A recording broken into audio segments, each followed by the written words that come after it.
एक समय की बात है, एक राहुल नाम का आदमी था। वह बहुत आलसी था और हमेशा बिना मेहनत किए आसानी से पेट भरने का रास्ता ढूंढता रहता था।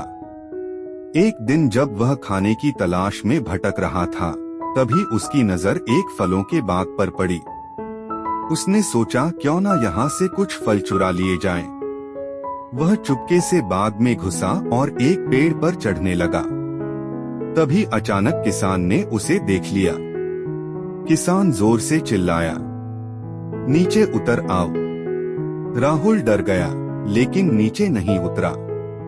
किसान अंदर गया और एक बड़ा डंडा लेकर वापस आया।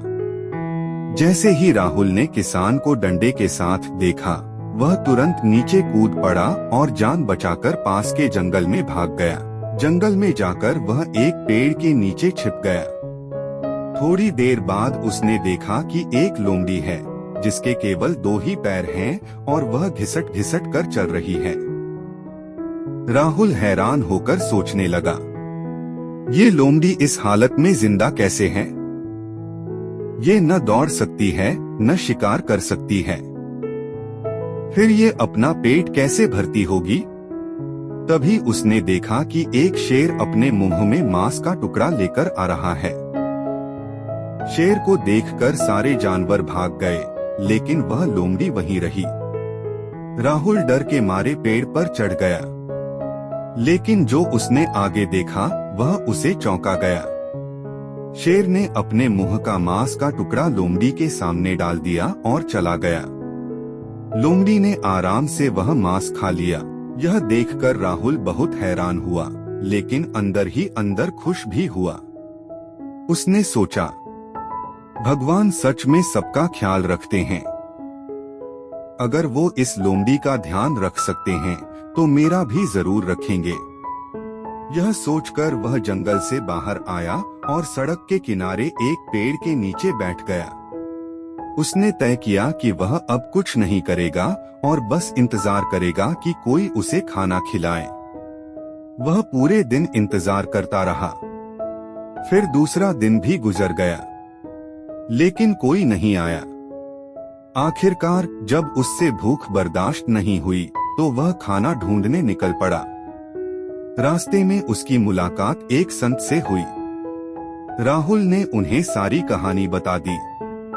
संत ने उसे खाना और पानी दिया। खाना खाने के बाद राहुल ने पूछा, हे ज्ञानी महात्मा, मैंने जो देखा वो क्या भगवान का संकेत नहीं था? भगवान ने लोमड़ी पर दया दिखाई, लेकिन मेरे लिए कोई क्यों नहीं आया? क्या भगवान मेरे साथ कठोर हैं? संत मुस्कुराए और बोले, यह सच है कि भगवान हर किसी के लिए योजना बनाते हैं, और तुम भी उसी योजना का हिस्सा हो। लेकिन मेरे मित्र, तुमने उस संकेत को गलत समझ लिया। राहुल हैरानी से बोला, गलत समझ लिया? कैसे? संत ने कहा, भगवान तुम्हें लोमड़ी जैसा नहीं बनाना चाहते थे, वो तुम्हें शेर जैसा बनाना चाहते थे। यह बात सुनकर राहुल चुप हो गया। संत ने आगे कहा, जीवन में हर घटना हमें कुछ सिखाती है। तुमने देखा कि लोमड़ी को मदद मिली, और तुमने सोचा कि बिना कुछ किए तुम्हें भी सब मिल जाएगा। लेकिन बिना प्रयास के इंतजार करना हमें सिर्फ मौके गंवाने पर मजबूर करता है। भगवान हमें जीवन देते हैं, साथ ही ताकत और अवसर भी देते हैं, ताकि हम खुद अपने हालात बदल सकें। जैसे शेर ने पहल की, वैसे ही हमें भी आगे बढ़कर मेहनत करनी चाहिए। संत की बात राहुल के दिल को छू गई। उस दिन के बाद उसने तय किया कि वह अब आलस नहीं करेगा, बल्कि मेहनत करेगा और अपनी जिंदगी खुद बदलेगा। भगवान पर भरोसा रखें, लेकिन हाथ पर हाथ रखकर इंतजार न करें। हमेशा शेर बनो जो खुद रास्ता बनाता है, न कि लोमड़ी जो सिर्फ इंतजार करती है।